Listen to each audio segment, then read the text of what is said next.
अस्सलाम वालेकुम नाज़रीन, मुनफरिद दुनिया यूट्यूब चैनल के साथ मैं हूं आपका होस्ट मोहम्मद आफ्ताब। इस वक्त हम मौजूद हैं इस्लामाबाद सेक्टर G2 के मरकज़ी जुलूस में। मेरे साथ अल्लामा साहब मौजूद हैं, आइए इनसे बात करते हैं। अस्सलाम वालेकुम सर, कैसे हैं आप? वालेकुम सलाम व रहमतुल्लाहि व बरकातुहू। सर, जैसा कि हम जानते हैं कि वाक़या करबला हमें जज्बा इज़हार का दर्स देता है, तो कुछ इसके पस मंज़र के बारे में हमें बताइएगा। औज़ु बिल्लाहि मिनश शैतानिर रजीम, बिस्मिल्लाहिर रहमानिर रहीम। नवासे रसूल के गम में आज इस्लामाबाद की जो मरकज़ी जुलूस है, तो हुर्रियत, आज़ाद इंसान, ज़मीर आज़ाद तमाम दुनिया की इंसानों को हुसैन की तरफ से पैगाम होते हैं। तो हम भी उन सब के खिदमत में ताज़ियत पेश करते हैं नवासे रसूल के गम में। तो ये नवासे रसूल है जिनके गम 1400 साल से मना रहे हैं, क्योंकि हुसैन ने जो काम सरनामा जो अंजाम दिया है वो इंसानियत के लिए था, वो किसी मज़हब के लिए, किसी चीज़ के लिए नहीं था। इसलिए आज ये जुलूस में देखते हैं, इसके अंदर सिर्फ शिया नहीं होता, इसके अंदर हर तबके से ताल्लुक़ रहने वाला, हर मज़हब से ताल्लुक़ रहने वाला। करबला वाक़ में जब दाते अरबईन में, वहाँ पर ये नहीं देखा जाता किस मज़हब से कहाँ से है।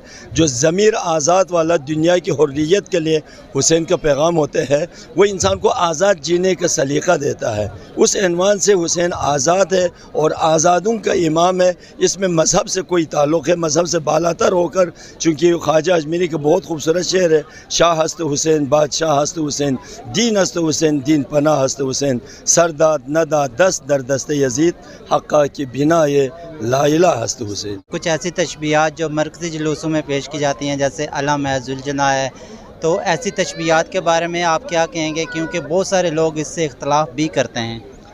देखो, याकूब नबी था, याकूब नबी था, बेटे जुदा हो गए, 11 बेटे थे, यूसुफ से जुदा हो गया। और इज़राइल से भी याकूब ने पूछा, इज़राइल मेरे यूसुफ का जान तो नहीं लिया? कहते नहीं, आपका यूसुफ सही सालिम है, सही सालिम है। लेकिन याकूब रोया वबियज़्ज़त ना, कुरान में मुसलमानों के लिए कुरान से बात कर रहा हूँ, वबियज़्ज़त ना, अंधे हो गए, नाबीना हो गया। नबी होते हुए बेटे के गम में ज़िंदा बेटे पर रो के अंधे हो गए।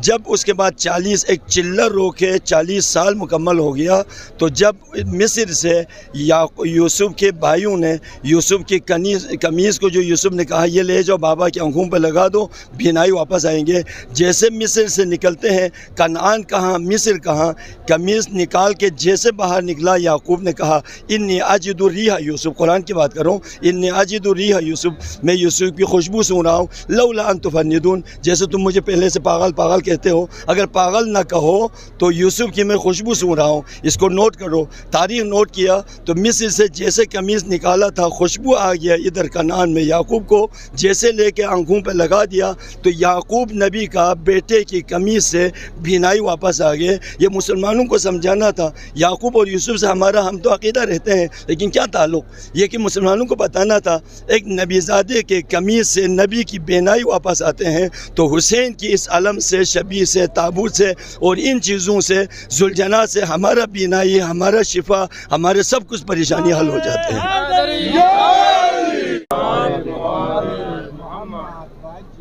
मिल के और इत्तेफाक के साथ, भाईचारगी के साथ, एक कब्र में 2 आदमी को दफनाया नहीं जाता, हर एक ने अपने हिसाब देना है। लेकिन कम अज़ कम अगर ख़ुद जो है ना, वो क्या है, अमल नहीं कर सकता, तो किसी के लिए रुकावट न बने। नवासे रसूल के याद को उस गम न, रसूल की सुन्नत है, रसूल की सुन्नत पर अमल करना तमाम मुसलमानों पर वाजिब है। तो गम में आप शरीक नहीं हो सकते, चुप रहे, इस जुलूस की मुखालफत न करें। अल्लामा साहब, हमें ये बताइएगा कि काफ़ी मुल्क हैं जो हमारे मज़हब की मुखालफत करते हैं, जैसे हालिया दिनों में स्वीडन ने कुरान जीत की बेरुमती की, आप उसके बारे में क्या कहेंगे? इसमें मेरा एक अकीदा यह है, क्योंकि हम मुसलमान, इस्लाम बज़ात ख़ुद न दारत ऐबी, इस्लाम में कोई ऐब नहीं है, हर ऐब की दारत अज़ मुसलमानी मास। हम मुसलमान हो के हमने अपने करतूत की वजह से लोगों को हमसे, इस्लाम से नफ़रत किया है, कुरान से, अहले बैत से दूर किया है।